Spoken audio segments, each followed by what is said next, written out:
आप पहले क्या करते थे और उसको छोड़ के आपने यूट्यूब ऑटोमेशन पे आने का फैसला कैसे किया? सर इससे पहले मैं एसईओ ब्लॉगिंग करता था, लेकिन उसमें कोई स्टेबिलिटी नहीं थी। किसी मंथ पेमेंट आ जाती थी, किसी मंथ साइट जो है, वेबसाइट जो होती है वो डी रैंक हो जाती थी। वेबसाइट में जो हम आर्टिकल वगैरह राइट करते हैं उसमें बहुत डी रैंक होने लग गया था, साइटें क्लोज होने लगी थी। तो इस वजह से मैंने यूट्यूब ऑटोमेशन को चूज़ कर लिया। आपको यहाँ पे कितनी अर्निंग हो रही है इस पर्टिकुलर यूट्यूब चैनल से? सर ये चैनल मैं 2000 प्लस की स्टेबल इनकम निकाल के दे रहा है पर मंथ। कितने महीने से स्टेबल इनकम आ रही है ये भी बताओ? 3 से 4 मंथ से ये हमें स्टेबल इनकम दे रहा है। So hello everyone, welcome back to our YouTube channel. आज जो मैं गेस्ट आपके पास लेके आया हूँ वो एक 21 साल का लड़का है। रहीम यार खान से उसका ताल्लुक है, द फेमस सिटी जहाँ पे सबसे ज़्यादा यूट्यूब ऑटोमेशन की जाती है। और वो बंदा अपने मुख्तलिफ चैनल्स पे काम कर रहा है। ऑलमोस्ट 40 to 50 उसके यूट्यूब चैनल्स हैं, लेकिन बात हमने आज सिर्फ एक ही चैनल की है। और नीश उसकी इतनी इंटरेस्टिंग है जो आज तक हमारे इंटरव्यू सीरीज़ में डिस्कस नहीं की गई। और उस नीश की ख़ास बात पता है क्या है? ख़ास बात यह है कि यहाँ पे जो ऑडियंस आपको मिल रही है ना, वो काफ़ी लॉयल ऑडियंस मिल रही है। यानी कि आप जितनी वीडियोस अपलोड करते हो वो सेम लोग दोबारा देखते हैं। इससे क्या होता है कि आपकी इनकम काफ़ी स्टेबल होती है। तो इस गेस्ट की जो इनकम आप थंबनेल में देख के आए हैं, वो इनकम बहुत ज़्यादा स्टेबल है पिछले कुछ महीनों से। सो आप लोग भी इस इनकम गोल तक कैसे पहुंच सकते हैं, टेक्निकली इस नीश में काम कैसे हो सकता है, प्लस इसकी ऑडियंस क्या है, ये सारी चीज़ें इस फेसलेस यूट्यूब चैनल से रिलेटेड इसकी आज की इस वीडियो में डिस्कस की गई हैं। मेक श्योर आपने इस वीडियो को एंड तक लाजमी देखना है। और मैं आपको ये याद करा दूं कि हम 100K सब्सक्राइबर्स तक बहुत जल्द पहुंचने वाले हैं। 100K सब्सक्राइबर्स अगर आप मेरे एक सर्टेन डेट से पहले, वो डेट मैं वीडियो के बीच में आपको बताऊंगा, उस डेट से पहले अगर आप करवा देते हैं तो मैंने आप लोगों के लिए एक बहुत ही अमेजिंग गिफ्ट सोचा हुआ है। वो आपको वीडियो के बीच में पता लगेगी। मैं ये इंट्रो बाद में रिकॉर्ड कर रहा हूँ, सो डैट मीन्स कि मैंने वो बीच में बताई है आपको।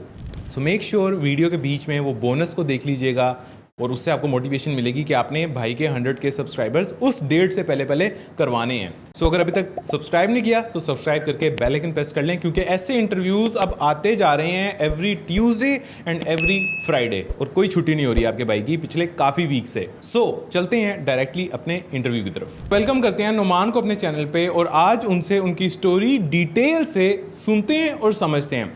सबसे पहले thank you so much Numan, आपने हमारी ऑडियंस के लिए टाइम निकाला, मेरे लिए टाइम निकाला।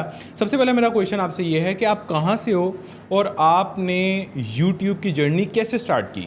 सर मैं रहीम यार खान से हूँ, और यूट्यूब मैंने देखा था आजकल ट्रेंडिंग में वैसे भी चल रहा है, लेकिन यूट्यूब में पोटेंशियल भी बहुत है। एक तो लॉन्ग टर्म है, ऑनलाइन फील्ड में कुछ ही खास जो फील्ड्स होती हैं, स्किल्स होती हैं, वो लॉन्ग टर्म चलती है। लेकिन ऑटोमेशन, यूट्यूब ऑटोमेशन का है कि ये लॉन्ग टर्म बहुत अच्छी चलती है, इसलिए मैंने सोचा कि यूट्यूब ऑटोमेशन ही की जाए। ठीक है, और इससे पहले आप क्या करते थे? जैसा कि आपने मुझे बिहाइंड द कैमरा थोड़ा सा बताया, तो मेरी ऑडियंस को भी ज़रा बताओ कि आप पहले क्या करते थे और उसको छोड़ के आपने यूट्यूब ऑटोमेशन पे आने का फैसला कैसे किया? सर इससे पहले मैं एसईओ ब्लॉगिंग करता था, लेकिन उसमें कोई स्टेबिलिटी नहीं थी।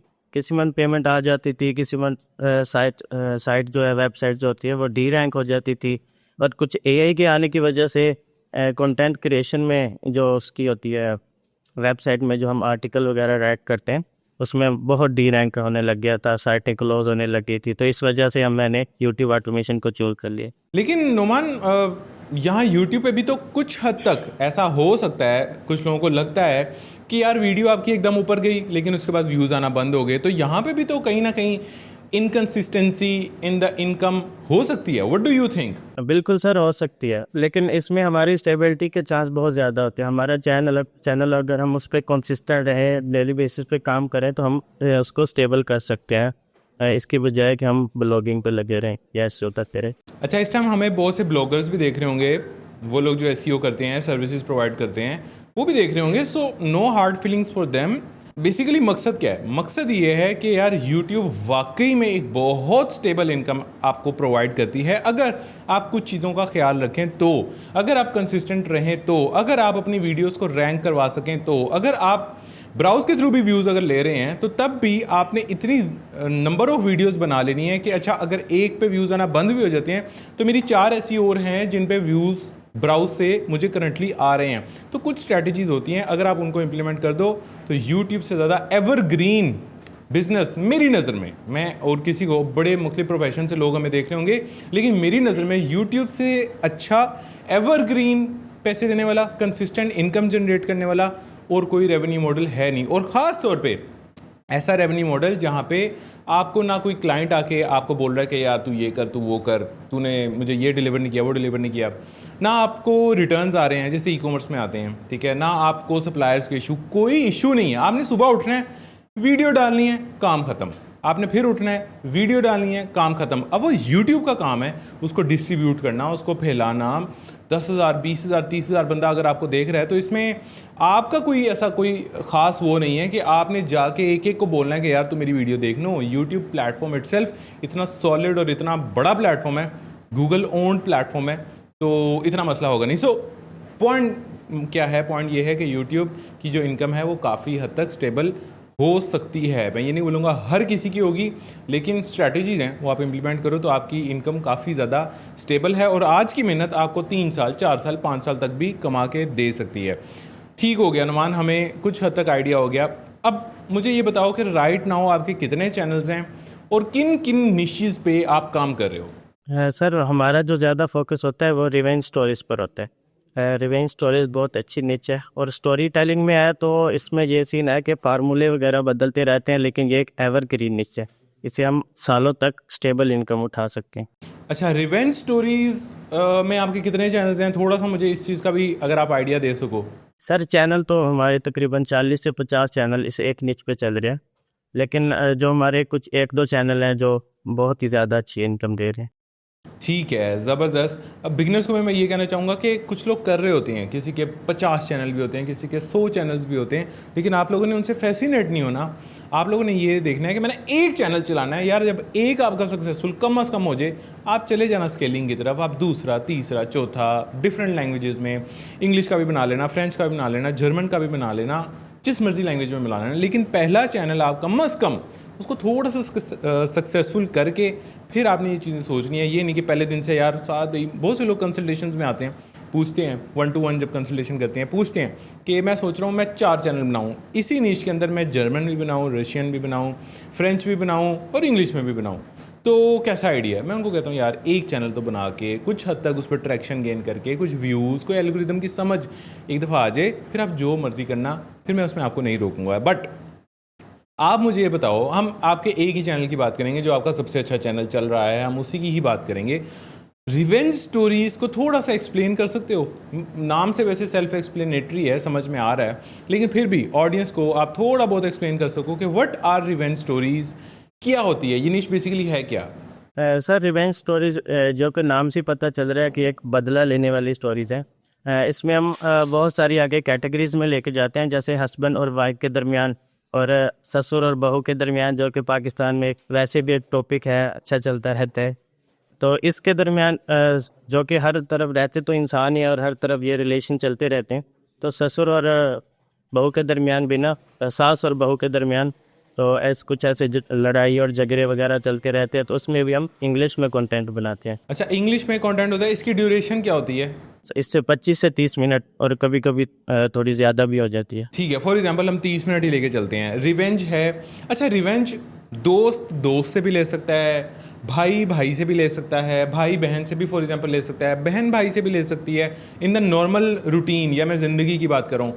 हस्बैंड वाइफ से भी ले सकता है, वाइफ हस्बैंड से भी ले सकती है। तो क्या एक ही चैनल पे हम इन सबको लेके चलेंगे? लाइक एक ही चैनल पे क्या ऐसा होगा कि हस्बैंड वाइफ्स के ही रिवेंजेस की बात हो रही है, या उसी चैनल पे हस्बैंड वाइफ रिलेशनशिप के रिवेंजेस भी हैं और उसी चैनल पे फॉर एग्जांपल बहन भाइयों के सिबलिंग्स के भी रिवेंजेस की स्टोरीज भी हैं? इसमें थोड़ी सी क्लैरिटी दो मुझे। सर वैसे कुछ मैंने ऐसे चैनल देखे हैं जो मुख्तलिफ रिलेशन को भी टारगेट कर लेते हैं, लेकिन उसमें फिर वो स्टेबिलिटी और हमारी ऑडियंस बिल्ड नहीं होती। कुछ हमारी ख़ास ऑडियंस होती है जो सिर्फ एक कैटेगरी को देखती है, तो हम जो एक चैनल चलाएंगे वो एक ही कैटेगरी पे चलाएंगे। सही, ये बहुत इंपॉर्टेंट एक पॉइंट है जो आपने मुझे समझाया है। अब रिलेशनशिप्स में आते हैं, कौन सा, अब आपके मुख्तलिफ चैनल्स हैं एक ही निश के ऊपर, डैट मीन्स कि आप डिफरेंट रिलेशनशिप्स के रिवेंजेस पे मुख्तलिफ चैनल पे बात कर रहे होगे। तो आपकी नज़र में सबसे ज़्यादा रिलेशन कौन सा वर्क करता है? सबसे ज़्यादा ऑडियंस देखना किस रिलेशन के रिवेंजेस को पसंद करती है? सर हस्बैंड वाइफ का जो है ना रिवेंज, बदला लेना, इसमें बहुत ज़्यादा ऑडियंस और हमारा रिटर्निंग व्यू बहुत ज़्यादा है। जब हमारा रिटर्निंग व्यू ज़्यादा होगा तो ऑटोमेटिक हमारी वीडियो वायरल जाती रहती है। मतलब इस तरह की कोई स्टोरी होती है कि डाइवोर्स होगी फिर किसी ने रिवेंज लिया, लाइक इस तरह की स्टोरीज होती हैं? जी जी सर, इसी तरह की। ओके ठीक है, अब मुझे समझ में आ गई है। और अच्छा, क्या ऐसा भी होता है कि एक ही रिवेंज पे मल्टीपल पार्ट्स में आप वीडियोस बनाओ? वैसे मुझे इसका आंसर पता है, लेकिन फिर भी मैं ऑडियंस के लिए पूछ रहा हूँ, क्या ऐसा होता है कि फॉर एग्जांपल एक हस्बैंड है, फॉर एग्जांपल उसका नाम है डेविड, ठीक है, एक वाइफ है उसका नाम है लीना, ठीक है, इन दोनों की ही स्टोरी को हम कोई 5-6 वीडियोज़ में एक्सप्लेन करें, या एक वीडियो में डेविड और लीना है, दूसरी में कोई XYZ बंदा है, तीसरी में कोई ABC बंदा है, चौथी में कोई और बंदा है, इस तरह से होता है? या मतलब एक करेक्टर पे 5-6-7 वीडियोस भी बनती हैं? सर हम ऐसा भी कर सकते हैं, ये भी बहुत अच्छा आइडिया। हम एक ही कुछ हमारे चैनल है जिससे हम ना स्टोरी बेस लेके चलते हैं, उसमें फिर हम किसी एक बंदे को पकड़ते हैं, उसकी बचपन से लाइफ को लेके एंड तक जो उसकी लाइफ होती है उस पर पूरा एक चैनल तरतीब वाइज चलाते रहते हैं। तो उसमें हम ये काम कर सकते हैं कि उसमें जब रिवेंज हो तो उस पर एक प्रॉपर स्टोरी बना दी, 10 पार्ट्स बना दिया, एपिसोड्स वाइज बना दी। लेकिन ज़्यादातर जो हम काम कर रहे हैं, हम एक ही वीडियो में A to Z स्टोरी सुनाते थे। यस, और मैं अपनी ऑडियंस को भी ये कहना चाहूँगा कि करना आपने भी ऐसे ही है। एक इंडिविजुअल वीडियो के अंदर कंप्लीट चीज़ होनी चाहिए, यानी जिसने उसको देख लिया है और उसको एंड कर लिया है, उसको एक डोपामिन मिल जाए कि हाँ मैंने एक बड़ी मज़े की स्टोरी सुनी है, उसको सर्टेन किस्म की एंटरटेनमेंट मिल जाए, और जो अगली वीडियो है वो इटसेल्फ एक सेपरेट एंटिटी होनी चाहिए। YouTube works like that. Even अगर आप ऐसे नहीं भी करें ना नुमान, तो मैं आपको ये कहूँगा कि ये करना भी ना, क्योंकि इसकी कोई ख़ास ज़रूरत नहीं है। यूट्यूब पे वर्क क्या करता है कि हर वीडियो सेपरेट एंटिटी के तौर पे इटसेल्फ कंप्लीट होनी चाहिए। ऐसा नहीं होना चाहिए कि आप ऑडियंस के सामने एक वीडियो आई लेकिन उसको समझ नहीं आ रही है कहाँ से शुरू हुई है, यार ये क्या बात कर रहे हो, तो वो रिटेंशन नहीं आ पाएगी। वो मतलब फंडामेंटल्स हिल जाएंगे, यूट्यूब के सारे कंटेंट क्रिएशन के सारे फंडामेंटल्स हिल जाएंगे फॉर यूट्यूब, ठीक है, तो ये आपने नहीं करना।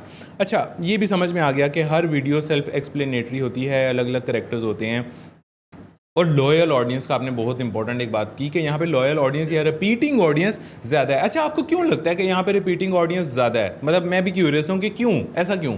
सर कुछ ऑडियंस होते हैं जो जिन्हें इन चीज़ों में ना इंटरेस्ट होता है, और कुछ जो 60+ की हमारी ऑडियंस है ना, वो इन चीज़ों में इंटरेस्ट रखती है, क्योंकि उन लाइफ में पीछे उनके साथ ये सारी चीज़ें हो चुकी होती हैं। तो इस तरह के वो रिटर्निंग व्यू बहुत ज़्यादा है, वो हमारी जो लॉयल ऑडियंस है वो हमारा रिटर्निंग व्यू बढ़ाती हैं। सही, ये भी एक इम्पॉर्टेंट आपने बात की कि 60+ लोग अपनी ज़िंदगी में ऐसे इवेंट से रिलेट कर सकते हैं। हाँ, दैट इज़ मेकिंग सेंस। ये 60 वाली जो आपने बात बताई है ना, अब जाके मुझे समझ में आई है। तो क्या आपकी ऑडियंस सारी ही 65+ है, यानी इसको बूढ़े लोग ही देखते हैं? नहीं सर, कुछ है, कोई 20-30% है जो कम एज के हैं, लेकिन मेजोरिटी जो हमारी ऑडियंस 60+ की है। सही। अच्छा, मुझे ना कुछ कमेंट भी आया था कि आप ना इसका भी स्क्रीनशॉट ऐड कर दिया करें, तो प्लीज़ आप इसका स्क्रीनशॉट प्रोवाइड कर देना। वो भी आपको इस टाइम शायद स्क्रीन पे नज़र आ रहा हो, तो आप यहाँ से ऑडियंस के वो समझ सकते हैं कि कितने % किस एज से आ रहे हैं इस नीश के ऊपर। अच्छा, अब आते हैं अगले क्वेश्चन पे कि आपको मेल्स ज़्यादा देखते हैं या फीमेल ज़्यादा देखती हैं। बल्कि उससे पहले आपने साइड बाय साइड अब मुझे ये भी बता दो कि आपकी जो स्टोरी टेलिंग है, यानी जो बंदा स्टोरी नरेट कर रहा है, रिवेंज में ऐसा ही होता है ना कि दो पार्टीज़ हैं, एक मेल है एक फीमेल है, तो स्टोरी फीमेल सुना रही है या स्टोरी मेल सुना रहा है, और जो ऑडियंस है वो मेल है या वो फीमेल है? ये बड़े इंपॉर्टेंट क्वेश्चन है, इनका जवाब दो। जी सर, कुछ ऐसा सीन हम करते हैं चैनल पे ना, हम मुख्तलिफ सीन भी बना देते हैं। अगर हम 2 एपिसोड बनाना चाहते हैं ना, तो हम एक जो होता है वो लड़के के पॉइंट ऑफ व्यू से स्टोरी बना देते हैं, दूसरी लड़की के पॉइंट ऑफ व्यू से, और फिर उसका फाइनल भी एक पार्ट बना देते हैं। तो इस तरह हमारी एक सीरीज वाइज भी बन जाती है, और हमारे रिटर्निंग व्यूज़ भी बढ़ जाते हैं, क्योंकि उन्होंने उसकी नेक्स्ट एपिसोड लड़के का पॉइंट ऑफ व्यू सुनना होता है, और फिर उसका फाइनल जो फैसला होता है वो भी सुनना होता है। तो इस तरह रिटर्निंग व्यूज़ भी हम बढ़ा लेते हैं इस चीज़ से। अच्छा, हाँ, ये काफ़ी इंटरेस्टिंग आपने बताया है कि आप लड़के का भी पॉइंट ऑफ व्यू रख देते हो, लड़की का भी रख देते हो, और फिर एक अगली एपिसोड में आप इसमें वो भी रख देते हो, फाइनल डिसीजन या कंक्लूजन। लेकिन वो कंक्लूजन कौन करेगा? स्टोरी तो लड़का अपनी साइड की सुना रहा है, लड़की अपनी साइड की सुना रही है, तो वो कंक्लूजन क्या कोई थर्ड पार्टी के तौर पे कोई नरेटर उसका कंक्लूजन करेगा? हाँ जी सर, उसको भी ऐड करते हैं, लेकिन हम उस जो फाइनल पार्ट होता है ना, उसमें हम दोनों को पर्सपेक्टिव से ना पूरी बयान करते हैं, जो उनका बैकएंड जो गुजर चुका होता है, जो A to Z होता है, हम उसका एक पार्ट बना देते हैं। ठीक है, लेकिन अगेन मैं इस क्वेश्चन को थोड़ा सा और रिफाइन करना चाहूँगा। मुझे प्रिसाइसली आप बता सकते हो कि ज़्यादा अच्छी कौन सी वीडियोस चलती हैं, नरेटेड बाय मैन या narrated by females? Sir male वाली ज़्यादा चलती है। अच्छा, और क्यों? What do you think? Sir क्योंकि आजकल जो है ना, लड़कियों की हर बंदा बात सुन लेता है लेकिन बॉयज़ की कोई नहीं सुनता। तो इस वजह से भी ना जबकि हमारा माइंडसेट इधर ऐसा है, लेकिन यूएसए के जो पीपल्स हैं उनमें ये माइंडसेट नहीं है कि हमने इसी वे में जाना है। वो उन सुनते हैं, वो मेल्स की उधर ज़्यादा सुनी जाती है बात मेरे ख्याल में। तो क्या ऐसा तो नहीं है कि जो आपकी टारगेटेड ऑडियंस है या जो आपका कंटेंट कंज्यूम कर रहे हैं 65 प्लस के ऊपर के जो लोग हैं वो मेल्स हों? लाइक मेल्स मेल से चूंकि रिलेट कर पाते हैं तो हो सकता है आपकी मेल्स वाली ज़्यादा अच्छी चल रही हो। क्या एक्सपीरियंस है? एंड यूज़र कौन है, मेल है या फीमेल है? मेल है सर, मेल ज़्यादा व्यूवर है हमारा इस नीचे। ठीक है, अब क्लियर हो रही है पिक्चर ऑडियंस के, चूंकि मेल ज़्यादा सुन रहे हैं तो स्टोरीज भी मेल्स वाली ज़्यादा अच्छी चल रही हैं। अच्छा, आपके चूंकि ज़्यादा चैनल्स हैं, मुझे बताओ ऐसा हुआ है कि कहीं पे फीमेल नरेशन ही हो सिर्फ और उसको फीमेल सुन रही हो या उसको भी मेल सुनते हैं? इसका क्या एक्सपीरियंस है? नहीं सर, उन्हें ज़्यादा फीमेल सुनती है। कुछ हम चैनल होते हैं ना जो सिर्फ एक फीमेल के पर्सपेक्टिव से ही बनाते हैं, जो पूरा चैनल होता ही फीमेल की तरफ से, तो उनमें ज़्यादा हमारी फीमेल ऑडियंस आती है। अब जाके मुझे तो कम से कम क्लैरिटी मिल गई है। अगर आपको क्लैरिटी मिली है, नीचे लिखें ऑल क्लियर टिल नाउ या टिल आगे टाइम स्टैम्प लिख दें, all clear till this time stamp. अब समझ में आ गई। अगर आप मेल्स की स्टोरी बनाएंगे तो वो मेल ज़्यादा रिलेट करेंगे, अगर आप फीमेल्स की स्टोरी बनाएंगे तो फीमेल ज़्यादा रिलेट करेंगी। और ज़्यादा अच्छी कौन सी चलती हैं वो भी इन्होंने बता दिया, मेल्स वाली ज़्यादा अच्छी चलती हैं। ठीक है, टिल दिस पॉइंट मुझे काफ़ी हद तक क्लैरिटी आ गई है। अब मेरा अगला क्वेश्चन ये है कि कोई कंपेटिटर चैनल्स हैं आपके जिनको देख के मेरी ऑडियंस भी समझ सके कि बेसिकली यहाँ पे काम किस तरह का हो रहा है? उन कंपेटिटर चैनल्स के नाम थोड़े से एक्सप्लेन कर दो। सर यूट्यूब पे चैनल है फाइनल रिवेंज के नाम से चैनल, आप जाके सर्च करेंगे, वो तकरीबन हमारा कॉम्पिटिटर ही है। सही है, ठीक है, आप वहाँ पे जाके भी देख सकते हैं। और यहाँ पे मैं एक छोटा सा क्लिप भी अटैच कर रहा हूँ जिसको देख के आपको वीडियो के अंदर ही यहीं पे बैठे बैठे समझ में आ जाएगी कि कंटेंट बन कैसा रहा है। Isn't whether I should go, it's whether I'm ready for what happens when my father sees me standing there. Before I tell you what happened when I walked into that church, let me know where you're watching from and hit the अच्छा, एक question सिर्फ audience को समझने से related मेरा रह गया है कि मुझे बताओ कि आपको व्यूज़ ज़्यादा कहाँ से आते हैं? क्या यूएसए से ही आते हैं या और भी कंट्रीज़ हैं, देसी कंट्रीज़ भी हैं, एशियन कंट्रीज़ भी हैं, यहाँ से भी व्यूज़ आते हैं? रियलिस्टिकली आपने मुझे इसका आंसर करना है। सर जो हमारी 70 प्लस जो व्यूअरशिप है वो यूएसए से ही है, और बाकी भी जो 30% है वो प्रीमियम कंट्रीज ही है। इसका भी इस दफ़ा मैं स्क्रीनशॉट लगा दूंगा ताकि आप लोगों को क्लैरिटी मिल जाए कि हाँ जो बात की गई है वो एज इट इज़ ही है। And thank you so much for giving me suggestions. आप लोगों के कमेंट्स में पढ़ता हूँ जो आप लोग सजेशन देते हैं, कंस्ट्रक्टिव फीडबैक देते हैं, कंस्ट्रक्टिव क्रिटिसिज्म वैसे तो देते नहीं, इतना प्यार आप लोग कमेंट्स में देते हो यार कि मैं देख के मुझे होता है यार चलो कर लेंगे, अच्छा काम है कर लेंगे। और मैं आपको ये बता दूँ 100K सब्सक्राइबर्स अगर आप मेरे अक्टूबर के एंड से पहले पहले करवा दो तो मैं आप लोगों के लिए एक free, literally free YouTube automation का इतना डिटेल्ड कोर्स आप लोगों के पास लेके आऊँगा कि आप लोग खुद भी कहोगे कि यार साथ भाई जितनी वैल्यू हमें इंटरव्यूज़ में मिलती है ना उतनी या उससे ज़्यादा आपने इस फ्री कोर्स में भी मुझे दी है। तो मुझे लगता है कि मेरे अक्टूबर एंड तक 100K सब्सक्राइबर्स कंप्लीट हो जाएंगे। अगर आप मेरी एक्सपेक्टेशन से पहले मेरे 100K सब्सक्राइबर्स करवा दोगे तो डेफिनेटली ये मेरी तरफ से एक बड़ा ही प्रीमियम किस्म का गिफ्ट होगा आप सब लोगों के लिए। तो 31 अक्टूबर से पहले पहले 100K सब्सक्राइबर्स आप लोगों ने सादा शी यूट्यूब चैनल पे करवाने हैं, और सिर्फ तब करवाने हैं अगर आपको कोई वैल्यू मिल रही है। तो I am not asking for it के बस करवा दो just for the sake of numbers. No, I know I am providing value. अगर आप लोगों को वैल्यू मिलती हुई फील हो रही है तो आप लोग काइंडली सब्सक्राइब कर दें ताकि हम आप लोगों को मज़ीद वैल्यू देने के लिए मोटिवेटेड तो फील करें। ठीक है, so that's a bit of request. And आगे बढ़ते हैं, अब आते हैं अपनी थोड़ी टेक्निकल साइड की तरफ।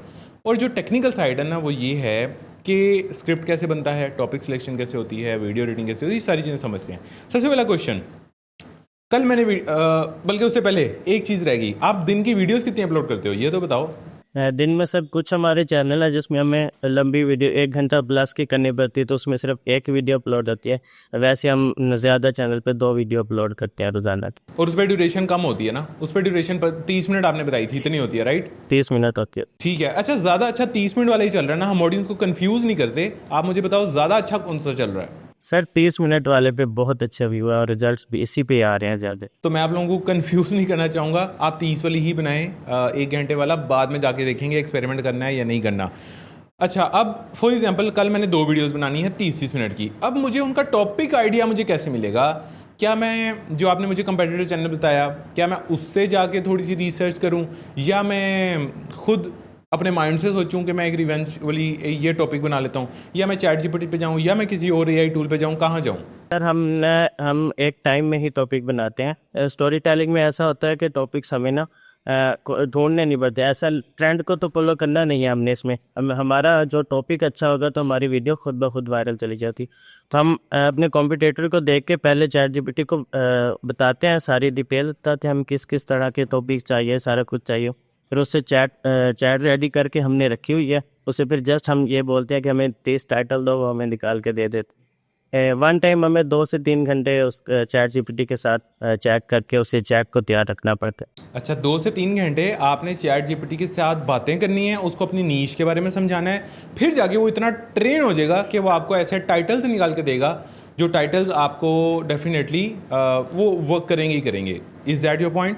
जब भी सर हमने कोई न्यू चैनल बनाना है तो हम किसी एक चैनल के लिए ना एक चैट को ट्रेन लाजम करते हैं, जिसे हमने हर चीज़ बतानी है, हमारे चैनल का नाम, हमारे कॉम्पिटिटर्स और उसके व्यूज़, वो कितनी देर से काम कर रहे हैं, हर चीज़ हम एक चैट को बताते हैं और उस चैट को तैयार करते हैं किसी एक चैनल के लिए। बहुत ही इंपॉर्टेंट पॉइंट है, और मेरे स्टूडेंट्स अगर यहाँ पे देख रहे हैं तो उनको पता होगा, जिन्होंने हमारा YouTube automation mastery program join किया हुआ है, ये चीज़ मैंने आपको कितनी ज़्यादा डिटेल से सिखाई हुई है कि एक आपने न्यू थ्रेड या एक न्यू जीपीटी रेडी करना है एक पर्टिकुलर चैनल के वाले से, फिर उसका एक अलग जीपीटी बनाना, उसका एक अलग थ्रेड बना सकते हैं फॉर स्क्रिप्ट, और फिर एक आपने अलग जीपीटी या एक थ्रेड बना सकते हैं। जिनके पास पेड नहीं है वो थ्रेड बना सकते हैं, जिनके पास पेड है वो जीपीटी बना सकते हैं। पेड जीपीटी की मैं बात कर रहा हूँ, ठीक है।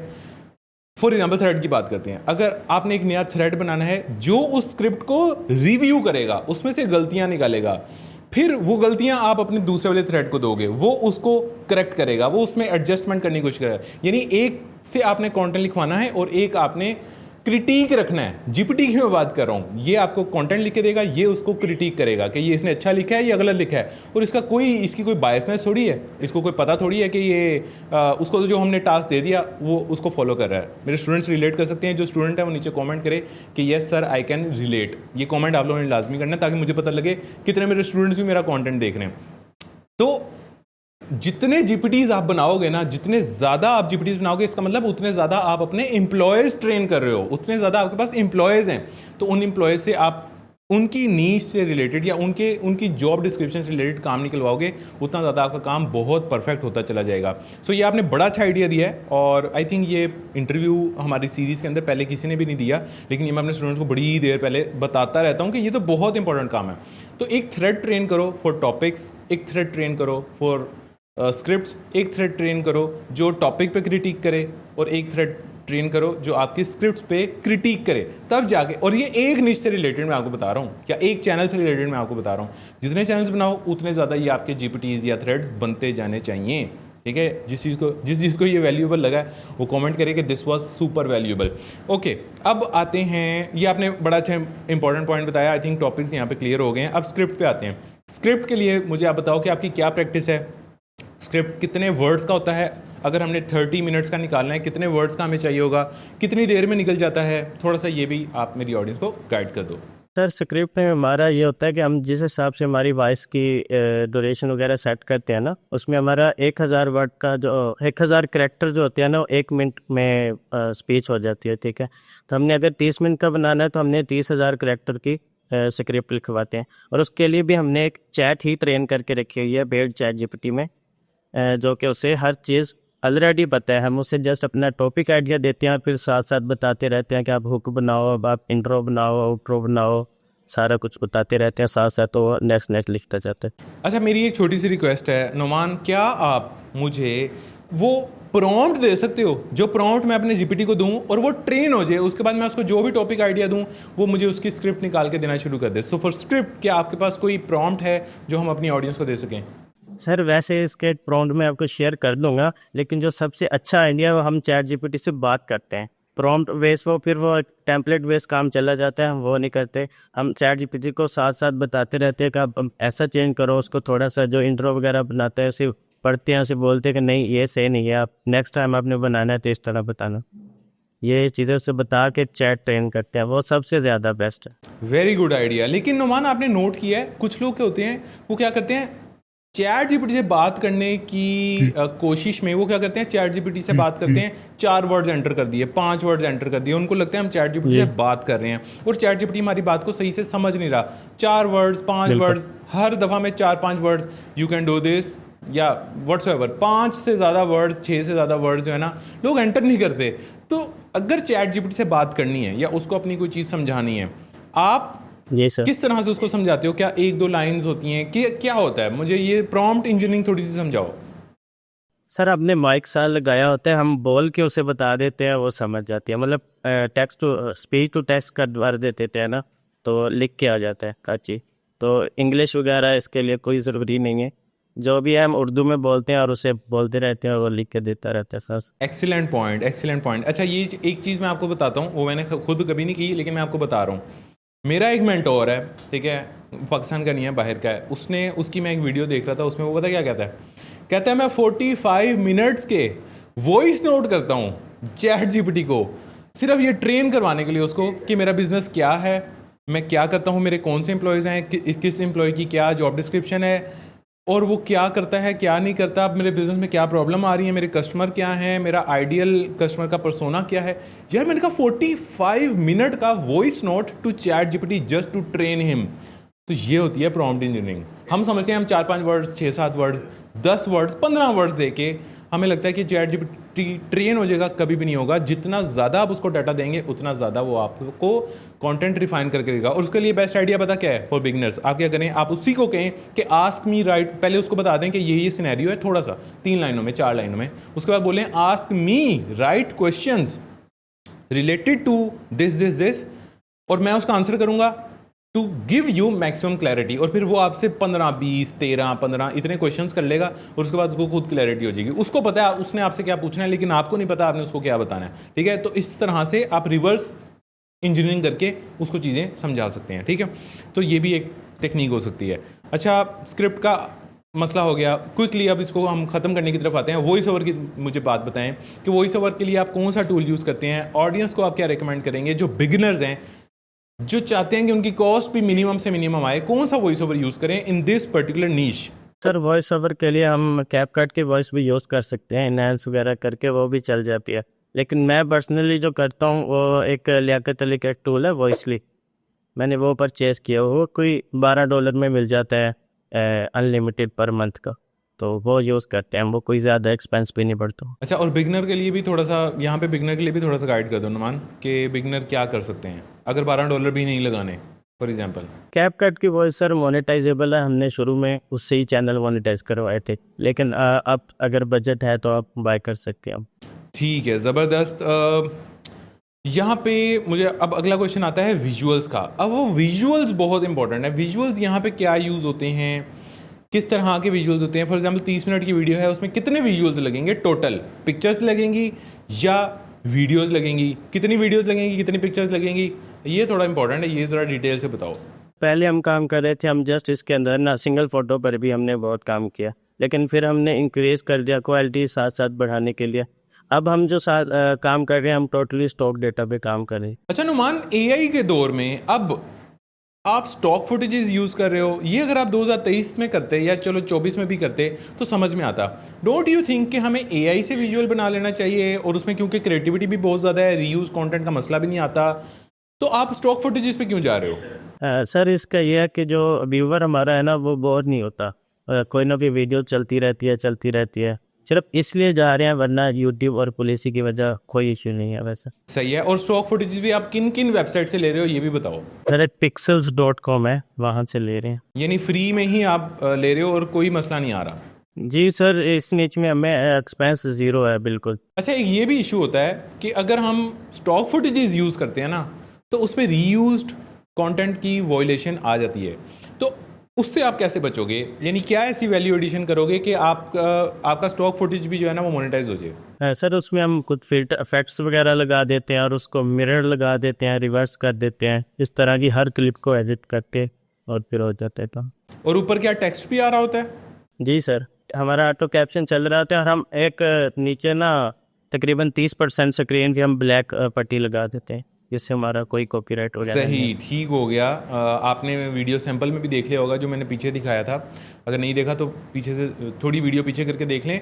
हमने एक सैंपल भी ऐड किया था, वहाँ से आपको समझ में आ जाएगा कि बेसिकली ये वीडियो एडिटिंग कर कैसे है, और ये बहुत ही आसान है। स्टॉक फुटेज से तो वीडियो एडिट करना है सुपर ईजी। अच्छा, अब थंबनेल पे आते हैं। थंबनेल का मुझे बताओ कि थंबनेल यहाँ पे किस तरह के लग रहे हैं। फर्स्ट ऑफ ऑल हम right side of the screen पे कुछ थंबनेल्स ऐड करके आपको दिखा देते हैं, फिर इस तरह के अब मैं क्वेश्चंस करता हूँ। अब ये जो थंबनेल हमने दिखाए हैं ना ऑडियंस को, यहाँ पे तो ये नज़र आ रहा है कि बहुत सारा टेक्स्ट लिखना पड़ेगा और एक आधी पिक्चर यूज़ करनी पड़ेगी। क्या यही फॉर्मेट है, इसके अलावा कोई फॉर्मेट यूज़ नहीं किया जा सकता फॉर थंबनेल्स? सर किए जा सकते हैं, लेकिन इस टाइम जो चल रहा है ना वो ये बहुत अच्छा फॉर्मेट है, इसमें हमें CTR बहुत अच्छा मिल रहा है, तो ये अच्छा फॉर्मेट है हमारे लिए इस टाइम। अच्छा, और यहाँ पे टेक्स्ट कौन सा लिखना है ये बड़ा इंपॉर्टेंट है, क्योंकि स्क्रिप्ट तो हमारा बहुत लंबा है, 20,000 कैरेक्टर्स का है। तो यहाँ पे हमने जी टेक्स्ट सर। थंबनेल पे कौन सा टेक्स्ट लिखना है कि CTR अच्छा है? सर हम ना अपना टाइटल उठा के ना ChatGPT को देते हैं और उसे हम बोलते हैं कि हमें इसका थंबनेल टेक्स्ट बना के दो, और हम अपने कॉम्पिटिटर का एक थंबनेल भी उठा के दे देते हैं कि अगर आपने आइडिया लेना है तो इस थंबनेल से ले लो, या अपना ही कोई पुराना थंबनेल दे देते हैं कि हमने इस टाइप का थंबनेल चाहिए जो कि अट्रैक्टिव हो और क्लिक बिट हो थोड़ा सा, तो हमें वो टेक्स्ट बना के दो। सही है। अच्छा, मैं यहाँ पे नोट कर रहा हूँ कि जो थंबनेल्स हैं ना उसके राइट साइड पे या तो कुछ चैनल्स हैं जो सिर्फ लड़की की कोई पिक्चर उन्होंने लगाई हुई है, कुछ चैनल्स हैं जो सिर्फ लड़के की पिक्चर लगा के बैठे हुए हैं। तो क्या करना है, मतलब अगर लड़की स्टोरी नरेट कर रही है तो क्या लड़के की पिक्चर आनी चाहिए, अगर लड़का स्टोरी नरेट कर रहा है तो क्या लड़के की आनी चाहिए? इस तरह से ये वर्क करता है या इसकी कोई और साइंस है? सर इसी तरह जिसकी हम स्टोरी सुना रहे हैं या जो जिसके पर्सपेक्टिव से बता रहे हैं तो हम उसी की फ़ोटो लगाते हैं। ओके, सो यहाँ तक सारी टेक्निकल चीज़ें कवर हो गई हैं। SEO की कोई ज़रूरत नहीं है, ये मैं आपको खुद बता देता हूँ। SEO किए बगैर भी आपको बहुत सारे व्यूज़ आ जाएंगे, नो वरीज एट ऑल। अब आते हैं अर्निंग पे। मुझे ये बताओ कि यहाँ पे आपको, पहले आप अपना बताओ, फिर हम एक पोटेंशियल का भी पूछ लेंगे फॉर बिगिनर्स। आप मुझे बताओ आपको यहाँ पे कितनी अर्निंग हो रही है इस पर्टिकुलर यूट्यूब चैनल से? सर ये चैनल मैं 2000 प्लस की स्टेबल इनकम निकाल के दे रहा है पर मंथ। कितने महीने से स्टेबल इनकम आ रही है ये भी बताओ? लास्ट 3 से 4 मंथ से ये हमें स्टेबल इनकम दे रहा है, पहले भी दे रहा था लेकिन हर मंथ इंक्रीज हो रही है। ओके, सो अब आपकी स्टेबल है, जो मार्क आपने बताया $2000 का, उस पर स्टेबल है बिल्कुल? जी स्टेबल है सर। अच्छा, और यहाँ तक पहुँचने में आपको कितना टाइम लगा है इस यूट्यूब चैनल पे? सर इस चैनल को तकरीबन 1 साल हो गए। राइट। यानी ऑडियंस का ये वाला चैनल आपको लगता है कि 4 से 6 महीने के अंदर मोनेटाइज हो सकता है, जो बंदा ये बिल्कुल फ्रेश स्टार्ट करेगा? जी सर, ये 3 से 4 मंथ में इजीली मोनेटाइज हो जाता है। सही, और ये रिजल्ट्स बिल्कुल सब्जेक्टिव हैं, ऐसा नहीं है हर किसी का हो जाएगा। हाँ, जो हार्डवर्क करेगा, जो कंसिस्टेंट रहेगा, जो डिसिप्लिन के साथ अपना काम कंटिन्यू रखेगा, हर वीडियो उसकी पिछले से बेहतर होती चली जाएगी, इंप्रूव होती चली जाएगी। सिर्फ उसकी बात की जा रही है कि उसका चैनल 4 से 5 महीने के अंदर मोनेटाइज हो सकता है और वो स्टेबल इनकम की तरफ मूव कर सकता है अगले 8 से 10 महीने में, ये मुझे लगता है। ठीक है, तो ठीक है, यहाँ तक हमें तकरीबन सारी चीज़ें क्लियर हो गई। And yes, that was all for today. मुझे ये बताएं कि जो बंदा इस नीश में स्टार्ट करना चाह रहा है उसके लिए कोई आपके पास मैसेज है या कोई स्पेशल टिप जो रह गई हो, क्या आप कुछ ऐसा है जो आप उनको बता सकें? सर इसमें कंसिस्टेंट रहना बहुत मुश्किल है, लोगों को ना शुरू में व्यूज़ नहीं आते। 10 से 12 वीडियोस तक ना आपको तकरीबन कुछ चैनल में 0 व्यूज़ का प्रॉब्लम करना पड़ेगा, क्योंकि इस निच में थोड़ा सा कंपटीशन हैवी है, लेकिन जो बंदे कंसिस्टेंट रहते हैं वो चल जाते हैं चैनल। स्टेबिलिटी इस निच में बहुत है। दूसरी कुछ नीचेज ऐसी हैं जिसमें स्टेबिलिटी नहीं होती, पेमेंट अप डाउन होती रहती है, लेकिन इसमें हमें स्टेबिलिटी बहुत अच्छी मिलती है। और आई थिंक स्टेबिलिटी होने के पीछे जो वजह है ना वो है आपकी लॉयल ऑडियंस। और लॉयल ऑडियंस अगर किसी की यूट्यूब पे है ना, जैसे मेरी आप लोग हैं, लिटरली जिसकी भी लॉयल ऑडियंस यूट्यूब पे है ना, वो बंदा कुछ भी यूट्यूब से एक्सट्रैक्ट कर सकता है, आज नहीं तो सूनर और लेटर। ठीक है, तो लॉयल ऑडियंस बनाना या लॉयल एक फैन बेस बनाना सबसे मुश्किल काम भी है, लेकिन सबसे ज़्यादा प्रॉफिटेबल काम भी है। सही है। So that was all for today. I hope कि आपको काफ़ी कुछ समझ में आया होगा इस नीश से रिलेटेड, इसकी ऑडियंस से रिलेटेड, इसकी इनकम से रिलेटेड। तो अगर आपको वैल्यू मिली है तो आपको मैं दोबारा याद करवा दूं, 31 अक्टूबर से पहले 100K सब्सक्राइबर्स अगर आप लोग मेरे करवा देते हैं तो यूट्यूब ऑटोमेशन का एक फ्री कोर्स मैं आप लोगों के लिए लेके आऊँगा। That will be super valuable, कि जो बंदा यूट्यूब ऑटोमेशन स्टार्ट करना चाह रहा है ना, वो वैसे ही दुआएं देगा जैसी दुआएं आप लोग मुझे इंटरव्यूज सीरीज़ देख के देते हैं। सो आई होप कि जैसे मैं आप लोगों की एक्सपेक्टेशन से ऊपर आपको डिलीवर करता हूँ, उसी तरह आप लोग भी मेरी एक्सपेक्टेशन से पहले, जो कि 31 अक्टूबर है, उससे पहले डिलीवर करेंगे। ठीक है, तो मिलते हैं इंशाल्लाह अगली वीडियो में। तब तक के लिए अल्लाह हाफिज़।